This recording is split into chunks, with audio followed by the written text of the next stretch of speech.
اعوذ باللہ من الشیطان الرجیم بسم اللہ الرحمن الرحیم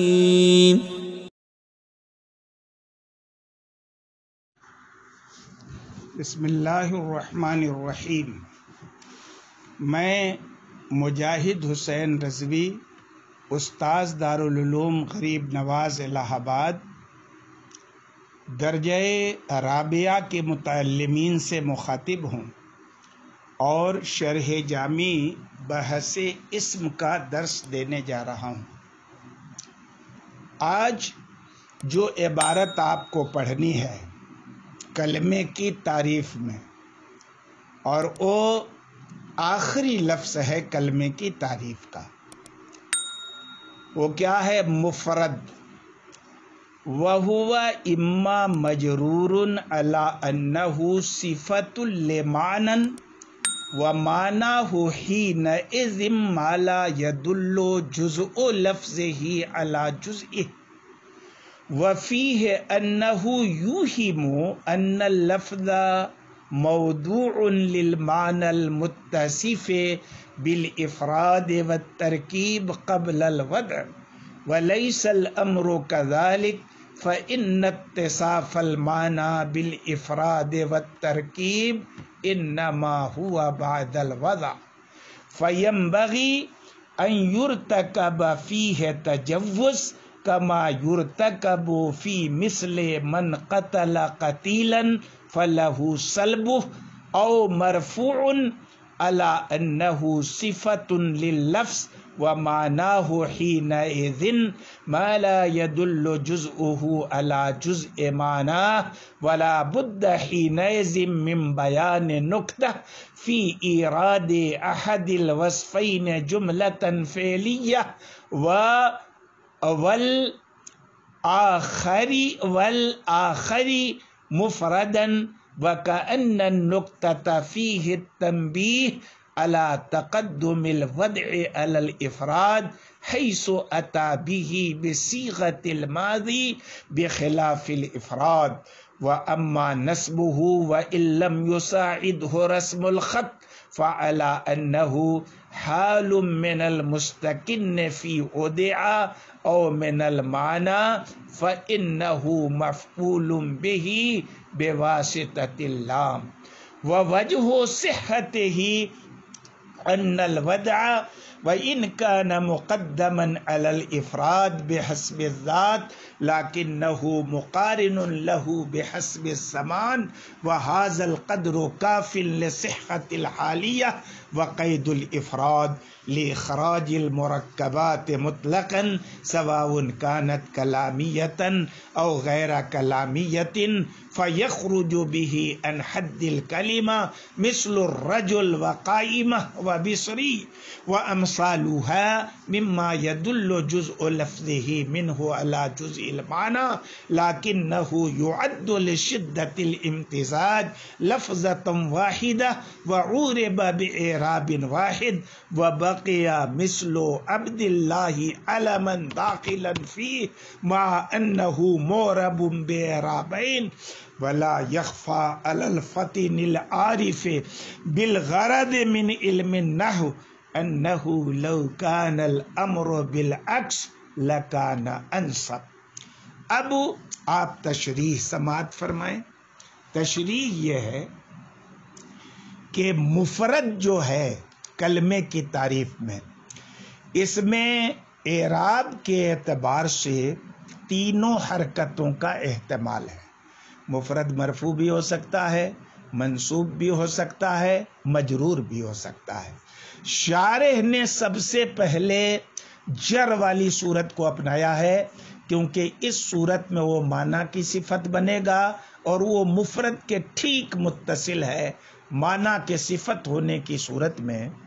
اب ترجمہ یہ ہوگا کہ معنی مفرد اس کو کہتے ہیں جس کے جز پر اس کے لفظ کا جز دلالت نہ کرے۔ اب سوال یہ پیدا ہوتا ہے کہ جب آپ مفرد کو معنی کی صفت بنا دیں گے تو کیا ترجمہ ہوگا؟ کلمہ ایسا لفظ ہے جو ایسے معنی کے لیے موضوع ہو جو پہلے ہی سے مفرد ہے، تو اس میں اس بات کا وہم ہو سکتا ہے کہ لفظ جو ہے وضع سے پہلے ہی مفرد یا مرکب ہو جائے، حالانکہ واقعہ ایسا نہیں ہے۔ لفظ کی کسی معنی کے لیے پہلے وضع ہوتی ہے، پھر یہ دیکھا جاتا ہے کہ لفظ کا جز معنی کے جز پہ دلالت کر رہا ہے کہ نہیں کر رہا ہے، اگر کر رہا ہے تو مرکب اور نہیں کر رہا ہے تو مفرد، تو وضع پہلے افراد بعد میں، اور اس ترکیب سے پتہ چلتا ہے کہ معنی پہلے ہی سے مفرد افراد سے متصف ہے۔ تو اب اسی لیے شارح کہتے ہیں کہ فَيَنبَغِي أَن يُرْتَكَبَ فِيهِ تَجَوُّزٌ، تو اب اس کے اندر کیا ہے، یہاں پر مجاز کا ارتکاب ضروری ہے، یعنی کوئی چیز کسی صفت سے آئندہ جو متصف ہونے والی ہے نا، اس کو پہلے ہی سے متصف بتا دیا۔ تو اسی طرح سے وضع کے بعد معنی کا اتصاف افراد یا ترکیب کے ساتھ تو ہونا ہی تھا، مفرد یا مرکب ہوگا ہی، اس لیے وضع سے پہلے ہی اس کو متصف کر دیا۔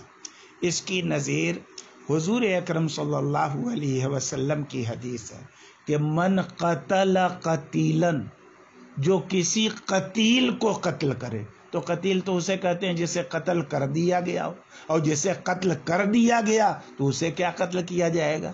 تو یہاں مطلب یہی ہے کہ قتل کے بعد جو قتیل ہونے والا تھا اس کو ایڈوانس قتیل کہہ دیا گیا، ویسے ہی جو لفظ وضع کے بعد مفرد ہونے والا تھا اس کو ایڈوانس مفرد کر دیا۔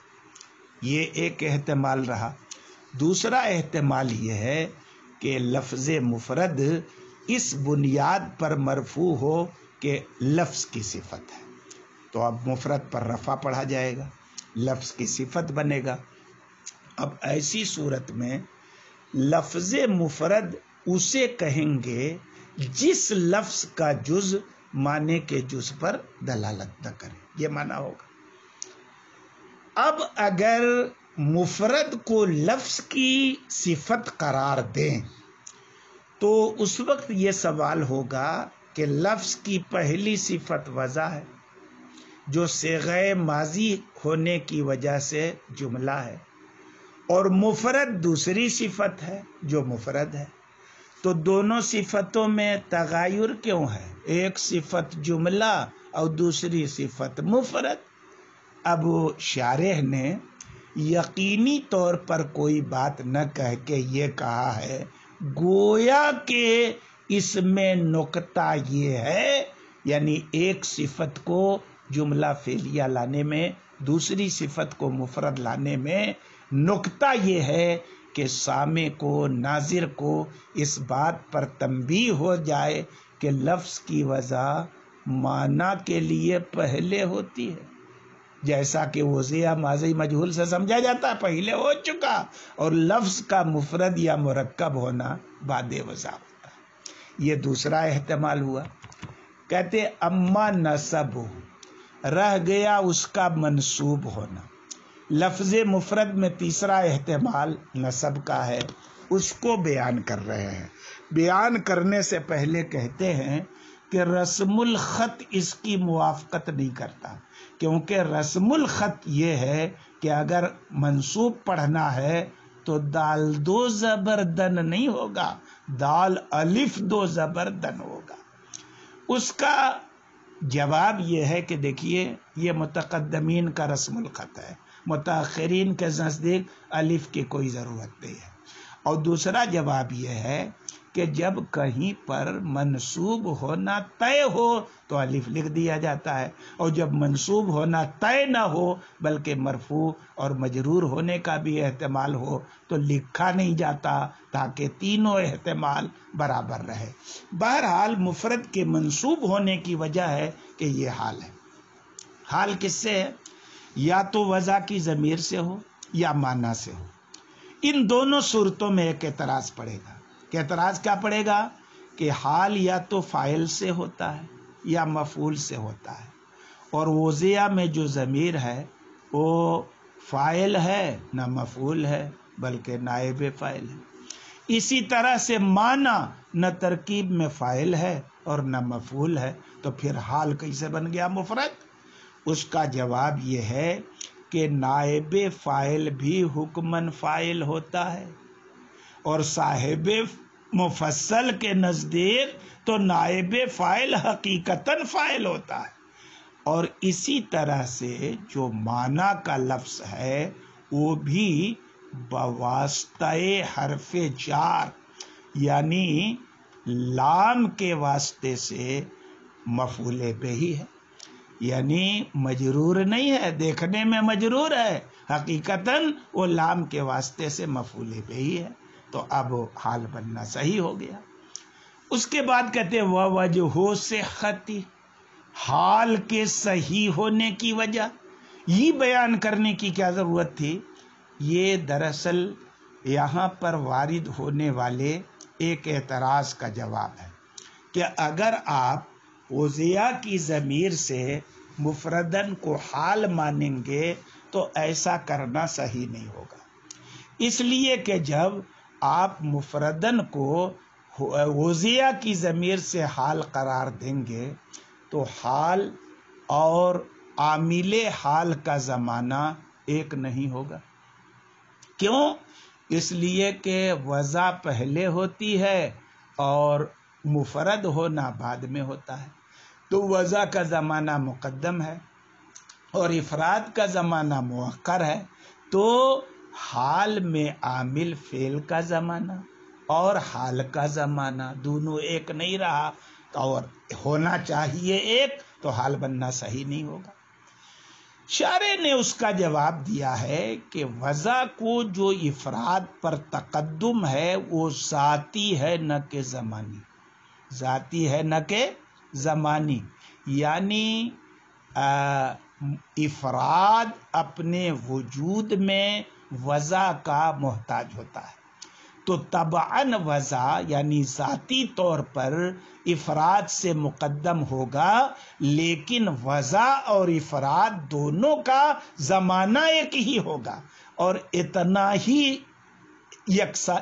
ہی یکسانیت حال بننے کے لیے کافی ہے۔ اچھی بات ہے صاحب۔ اب یہاں پر کلمے کی تعریف میں جو افراد کی قید لگائی گئی ہے، یہ افراد کی قید کا فائدہ کیا ہے؟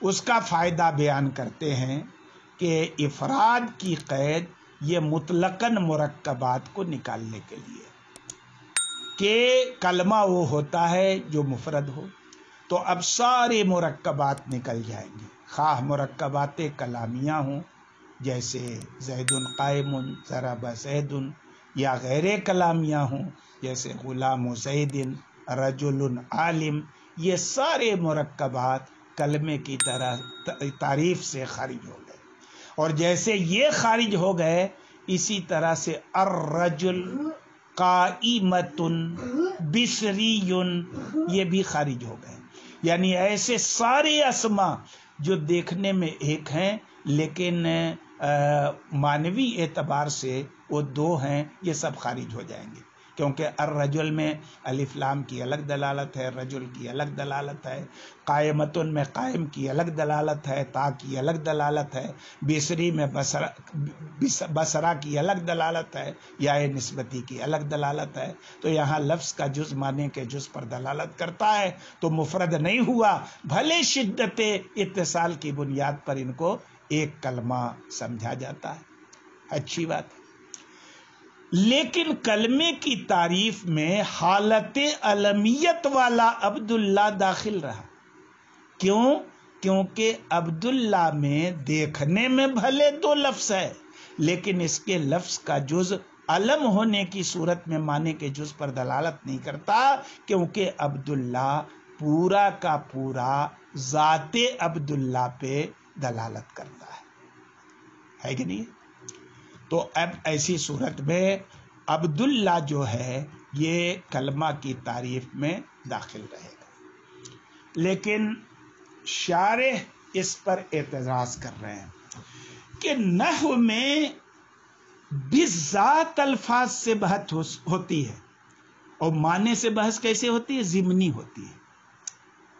اس لیے لفظ کے اعتبار سے جس کا اعراب ہو، ایک ہو، اس کو مفرد کہنا چاہیے، اور لفظ کے اعتبار سے جس کا اعراب دو ہو اس کو مرکب کرنا چاہیے۔ تو الرجل قائمۃ بصری کا اعراب چونکہ ایک ہے، لفظ میں ایک ہیں وہ، تو اس کو کلمہ میں شامل ماننا چاہیے۔ اور عبداللہ جس کے پہلے جز کا اعراب الگ ہے، دوسرے جز کا اعراب الگ ہے، جانی عبداللہ میں عبد فاعل ہونے کی بنیاد پر مرفوع، اس میں اور اس میں جلالت ہونے کی، اللہ میں اس میں جلالت مضاف الیہ ہونے کی بنیاد پر مجرور ہے۔ تو جن لفظوں کا اعراب دو ہے، لفظ دو ہیں، ان کو تو آپ کلمہ سے کے اندر مان رہے ہیں، اور جن کے الفاظ دیکھنے میں ایک معلوم ہو رہے ہیں، اعراب بھی ان کا ایک ہے، اس کو کلمے سے خارج کر رہے ہیں۔ تو اگر الٹا کرتے، الرجل قائمۃ بصری کو کلمہ میں داخل رکھتے اور حالت علمیت میں بھی عبداللہ کو کلمہ سے باہر رکھتے تو یہ زیادہ بہتر ہوتا۔ بس آج کے سبق میں اتنا ہی۔